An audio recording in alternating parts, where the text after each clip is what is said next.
इसे हम हिंदी में पवित्र ग्रंथ कहते हैं और इंग्लिश में इसे होली बुक कहते हैं।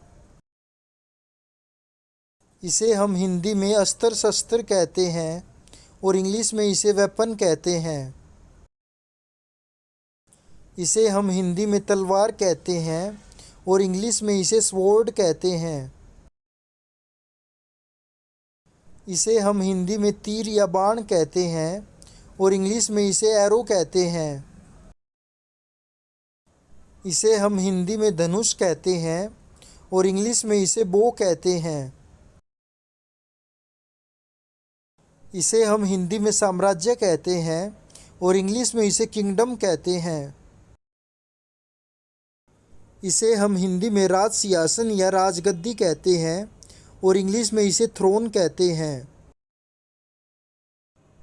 इसे हम हिंदी में राजभवन या राजमहल कहते हैं और इंग्लिश में इसे पैलेस कहते हैं।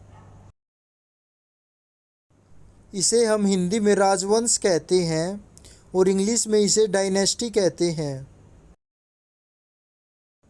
हिंदी में इसे राज्याभिषेक कहते हैं और इंग्लिश में इसे कोरोनेशन कहते हैं।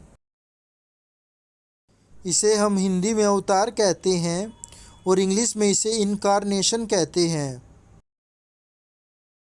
इसे हम हिंदी में आश्रम कहते हैं और इंग्लिश में इसे हार्मिटेज कहते हैं।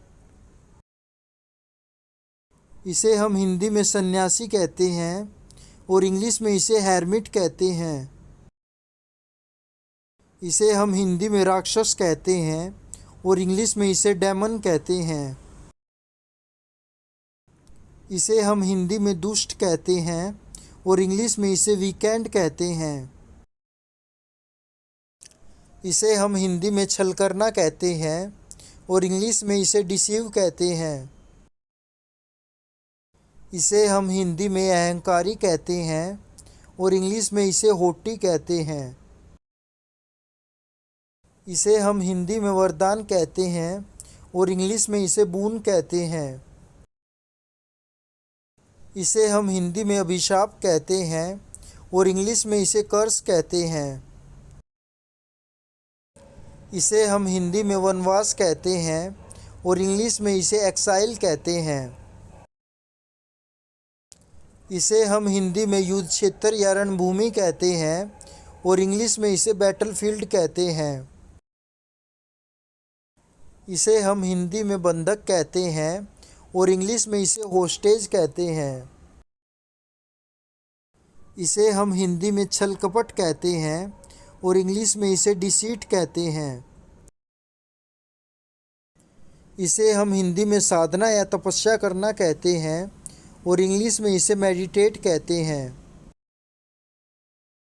इसे हम हिंदी में जड़ी बूटी कहते हैं और इंग्लिश में इसे हर्ब कहते हैं।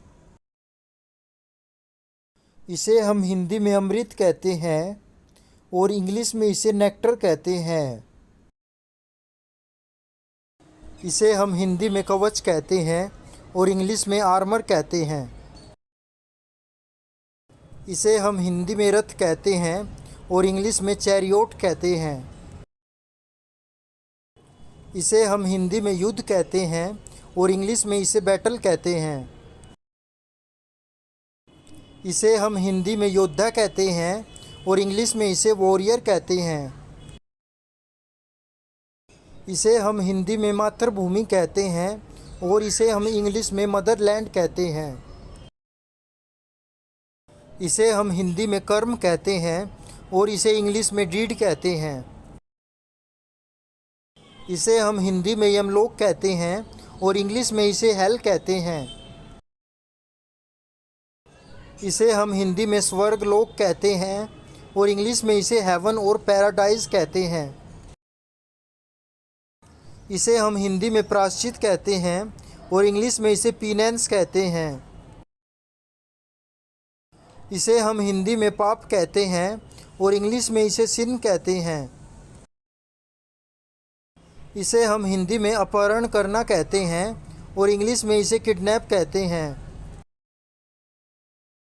इसे हम हिंदी में मृत्युदंड कहते हैं और इंग्लिश में इसे कैपिटल पनिशमेंट कहते हैं। इसे हम हिंदी में मोक्ष कहते हैं और इंग्लिश में इसे सैल्वेशन कहते हैं।